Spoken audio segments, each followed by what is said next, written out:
Un candidat de taille. Bruno, le troisième plus grand maître de midi de l'émission des 12 coups de midi ne cesse de surprendre Jean-Luc Reichmann et les téléspectateurs au fil des jours.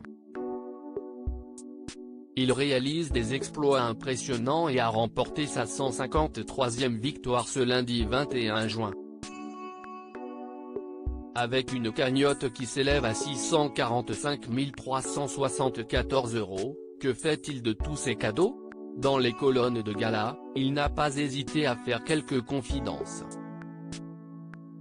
Avec les tournages à Paris, si est-il un peu compliqué de récupérer les cadeaux qui prennent beaucoup de place, a-t-il d'abord expliqué avant de préciser, mon beau-père, qui est fan de voitures, est amusé à l'idée de venir récupérer les cadeaux et de les tester.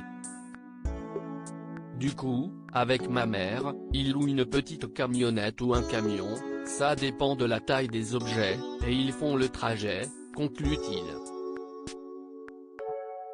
Si Bruno peut compter sur l'aide de ses proches, il révèle également que sa mère et son beau-père sont devenus des chargés de logistique. Le jeune homme a, au fil des émissions, remporté beaucoup de lots, dont des voitures, des objets multimédia ou électroménagers. S'il souhaite en conserver certains, nombreux sont ceux qui prennent beaucoup de place. Ainsi, il a pris la décision de faire profiter les autres et, avec l'aide de ses proches, il les revend sur la toile. Ma mère et mon beau-père prennent des photos, vendent sur internet, se chargent des annonces, confie-t-il. Une organisation de taille qui est devenue un véritable business, on décide de ce qu'on garde ou pas. Si est-il cool qu'il s'occupe de ça, conclut le candidat. Bruno, quel conseil Paul lui a-t-il donné?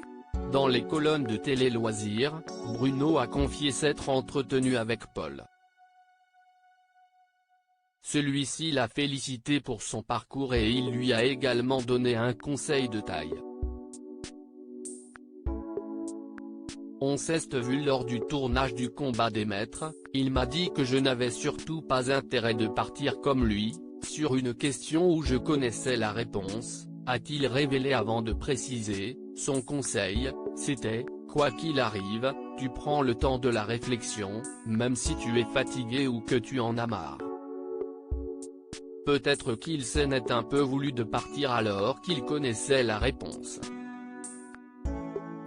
A-t-il conclu? Suivra-t-il le conseil de l'ancien maître de midi?